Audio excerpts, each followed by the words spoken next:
Halo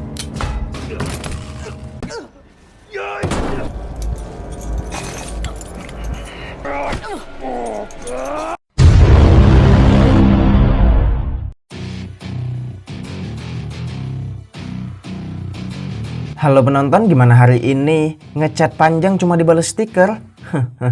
Rasain. Kembali lagi bersama saya Hans. Pada kesempatan kali ini saya akan merangkum film asal Vietnam berjudul Invisible Evidence, atau jika dalam bahasa Vietnamnya berjudul Bang Chung Pho Hin, yang dirilis pada tahun 2020. Dan tak perlu banyak basa-basi lagi, langsung saja inilah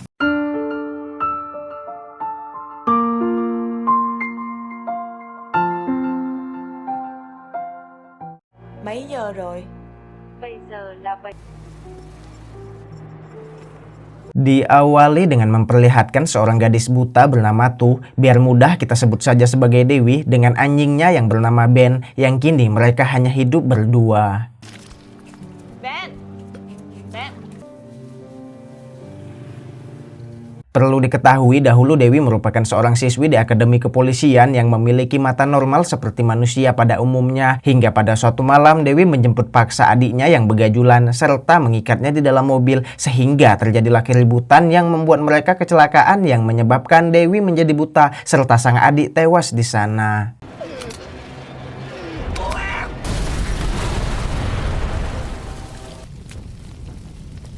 Sementara itu kita akan diperlihatkan pria ahli bedah mata bernama Lee, yang dirinya ini memiliki kelainan, yaitu Lee suka mencari wanita dari aplikasi kencan online untuk diculik, lalu menidurinya dan mengambil matanya untuk dimakan.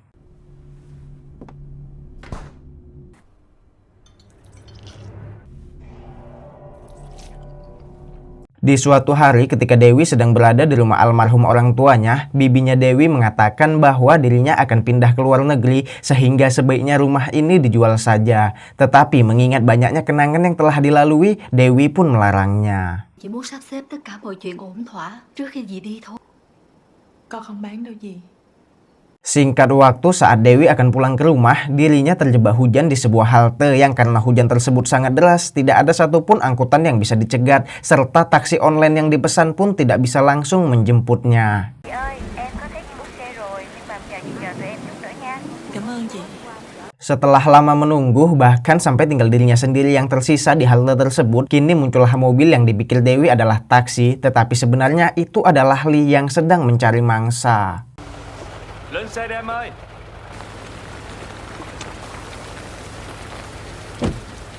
Lalu muncullah beberapa keanehan yang dirasakan oleh Dewi, mulai dari aroma mobil yang berbau obat, ditambah dengan Lee yang memberikan Dewi sebotol air dan memaksanya untuk minum secara langsung. Tetapi karena Dewi menolak, akhirnya timbullah kegaduhan dan... Mở cho.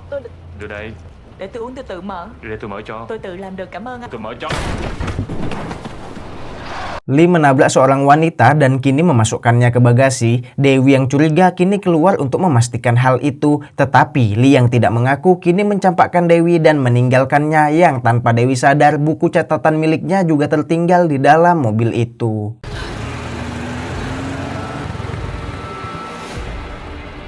Dewi melaporkan kejadian tadi ke kantor polisi, yang kasus ini diurus oleh Hao, kita sebut saja sebagai Bunga, dan anggotanya yang bernama Vin. Ini bentuknya. Dewi mulai menceritakan kejadian tadi malam, yang hal itu semua Dewi ketahui karena Dewi memiliki indera yang sangat tajam, yang bahkan Dewi bisa mengenali Bunga hanya dari suaranya, serta mengetahui bahwa kaki Bunga sedang sakit hanya mendengar dari langkahnya saja. Sao biết tên chị? Thì em nhận ra, nhớ liên lạc với em. Chân của chị không khỏe. Chị cũng nên cẩn thận nha. Singkat waktu, kini Bunga dan Vin mengunjungi rumah Dewi untuk memintai keterangan lebih lanjut. Tetapi karena Dewi merupakan orang buta, membuat informasinya sedikit diragukan. Hingga akhirnya polisi itu dibuat terkejut dengan kemampuan Dewi yang bisa menebak seseorang hanya dari suaranya. Một người có thể dựa vào cao độ và điểm xuất phát của giọng nói mà phát. Cậu khoảng 24 tuổi, cao tầm 1m75. Hai người vẫn không tin em. Nặng thì tầm 70 kg. Dan setelah para polisi mempercayainya, barulah Dewi menambahkan semua yang dirinya ketahui, mulai dari tinggi badan, gaya bicara, tangan kidal, serta Lee yang memaksa Dewi untuk minum. Dan Dewi masih mengira jika Lee benar-benar seorang supir taksi. Em đã nghe tiếng rên của phụ nữ phát ra từ trong cốp, nhưng mà là taxi xịn. Hắn thuận tay trái.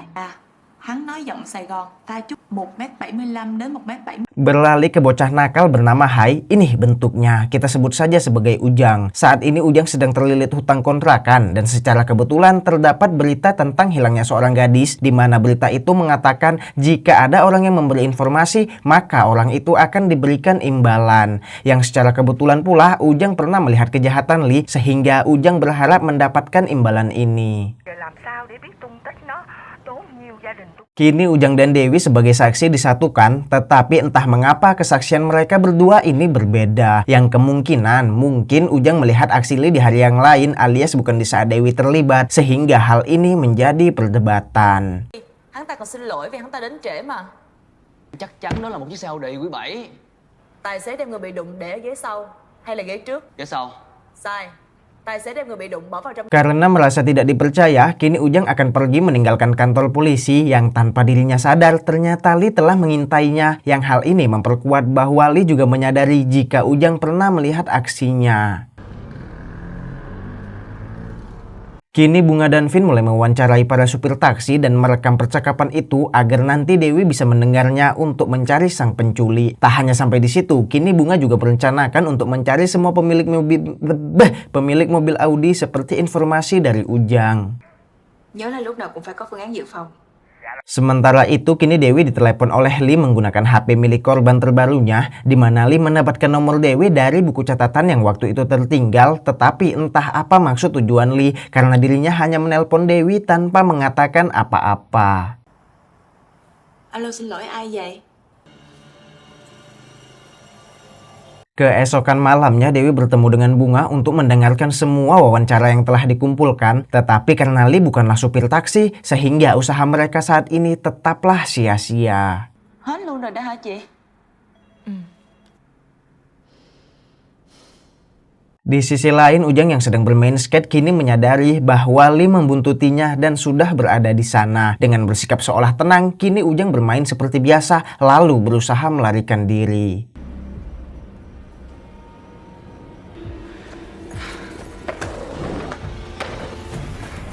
Kejar-kejaran yang lumayan panjang pun terjadi hingga akhirnya Ujang berhasil mengecoh Lee dan bersembunyi di sebuah gang. Sementara itu, kini Bunga dan Dewi yang belum mendapatkan hasil apapun mencoba meminta informasi dari Ujang kembali dan...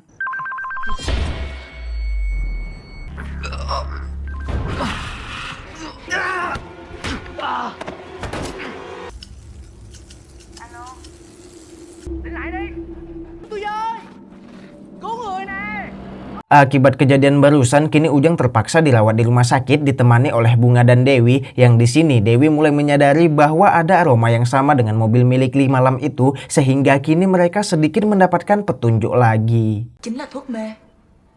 Lúc ở trên xe của hắn, em... Thuốc gây mê đâu phải tự mua là được. Hay là hắn là ngành y? Lalu Dewi juga memberitahukan tentang nomor yang kemarin malam menelponnya. Di sisi lain, kini Lee mengunjungi rumah Dewi dan masuk ke dalam. Yang untung saja Dewi sedang berada di rumah sakit.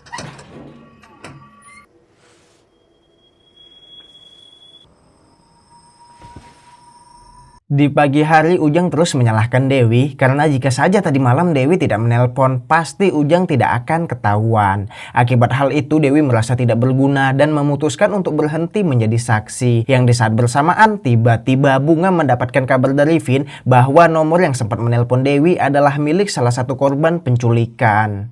Chủ nhân của số điện thoại mà em cung cấp cho chị đã có kết quả rồi. Cô chính là một trong những nạn nhân bị mất tích đó. Saat di rumah, Dewi yang baru selesai mandi kini dikejutkan oleh telepon dari Lee karena ternyata Lee sekarang juga sedang mengawasi Dewi dengan kamera yang telah dipasangnya. Lalu Lee menambahkan agar Dewi tidak ikut campur dalam urusan Lee, tetapi Dewi melawan hal itu.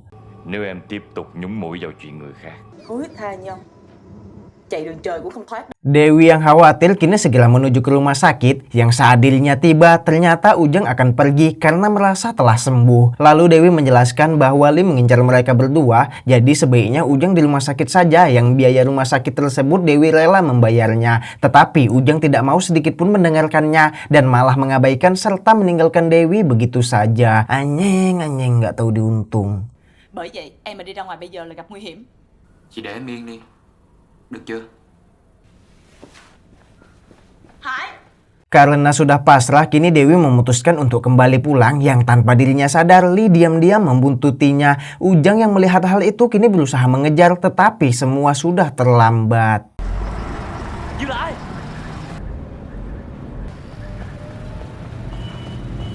Sambil berusaha mengikuti bis itu, Ujang menelpon Dewi dan menyuruhnya tetap bersikap tenang sembari menjelaskan semuanya. Lalu Ujang menyuruh Dewi membuka kamera untuk video call agar Ujang bisa memantaunya. Xem bài chút xíu nữa. Nữa. Hắn đang ngồi bên phải của chị đó. Xuống. Em đang đuổi theo nè. Chị bình tĩnh nha. Kini Dewi akan segera turun, akan tetapi Lee mengikutinya dan menempelkan sebuah pisau dari belakang hingga akhirnya Dewi hanya bisa menurut dan kembali melanjutkan perjalanan. Di saat bersamaan, kini untungnya teman Ujang juga tiba sehingga dirinya bisa melanjutkan pengajaran dengan lebih mudah.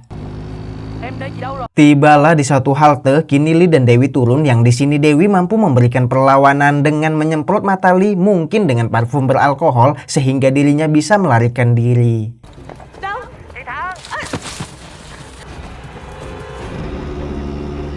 Dibantu oleh Ujang yang mengarahkan jalan, kini Dewi melakukan pelarian. Tetapi ya namanya juga buta, Dewi harus mengalami kesandung dan terjatuh juga. Dewi melanjutkan pelarian hingga akhirnya tibalah ia di sebuah lokasi parkir. Lalu Ujang mengarahkannya ke sebuah lift diiringi oleh ponselnya yang mati. Dan ketika Dewi telah mencapai lift itu, tiba-tiba Lee juga sekarang telah menyusulnya yang langsung memberikan suntikan bius dan...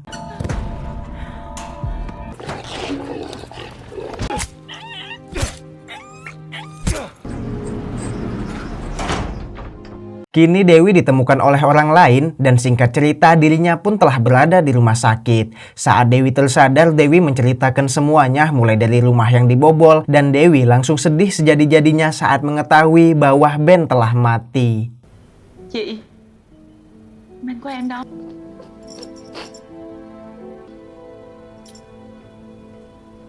Untuk sementara agar lebih aman, Dewi kini tinggal di rumah almarhum ibunya yang akan ditemani oleh Ujang. Dan singkat waktu setelah banyak melakukan penyelidikan, kini Bunga CS mendapatkan tersangka yang bekerja di bagian medis, menggunakan kidal, memiliki mobil Audi, serta ukuran kaki yang sesuai dengan jejak tapak sepatu yang mereka selidiki dari rumah Dewi. Chủ nhà là Trần Nguyên Lê, bác sĩ giải phẫu thẩm mỹ mắt nổi tiếng. Kini tibalah mereka di rumah tersangka yang terlihat sangat tidak terurus. Lalu mereka mulai berpencar dan Bunga berhasil menemukan mobilnya. Dan saat Bunga masuk ke dalam gudang, ternyata di sana juga terdapat beberapa plat mobil. Tapi tiba-tiba...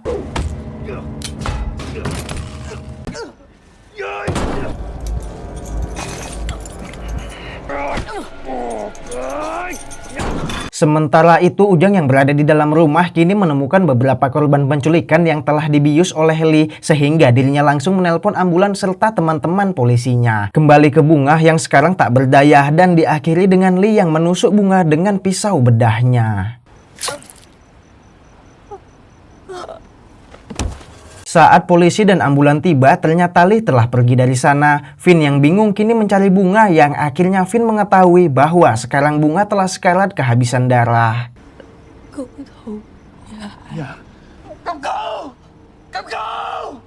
Di sisi lain, ternyata Lee telah berada di tempat Dewi yang entah bagaimana dirinya mengetahui lokasi ini. Dan di saat Ujang mengetahui itu, Ujang pun langsung menyerangnya, sedangkan Dewi mencoba untuk menghubungi polisi.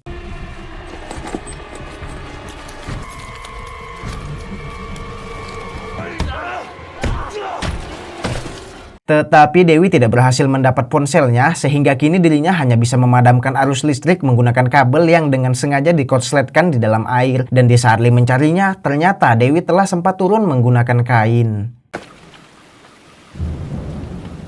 Lalu Dewi mencoba menyelamatkan Ujang dan membawanya ke dapur yang di saat Lee menyusul, di sini Dewi lagi-lagi mampu memanfaatkan keadaan yaitu dengan menggunakan minyak kompor yang ada dan membakarnya.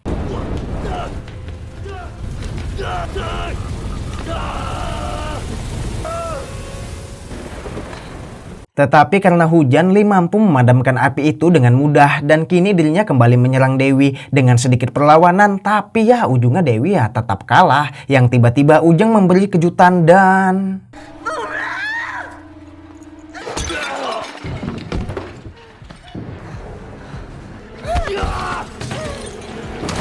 Lee yang tak pantang menyerah masih terus menyerang mereka berdua. Kini Ujang dihajar habis-habisan oleh Lee, sedangkan Dewi lagi-lagi memanfaatkan keadaan, yaitu mengambil sebuah papan skate yang ada di halaman. Dan ketika Lee mendekatinya, tiba-tiba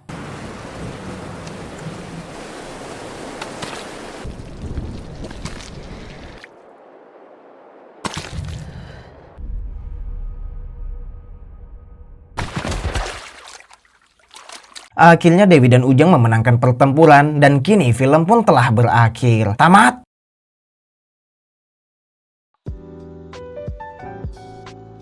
Filmnya oke, tapi untuk di bagian ini kan ada saksi mata tuh orang yang nolongin Dewi. Kemanakah dia? Harusnya kan Dewi bisa ngajak dia buat lapor ke polisi. Lalu untuk di bagian ending juga terasa kurang nendang. Pesan singkat yang bisa kita ambil adalah syukuri apa yang Anda punya, dan ketika Anda merasa kurang, ingatlah di luar sana masih banyak orang yang menginginkannya.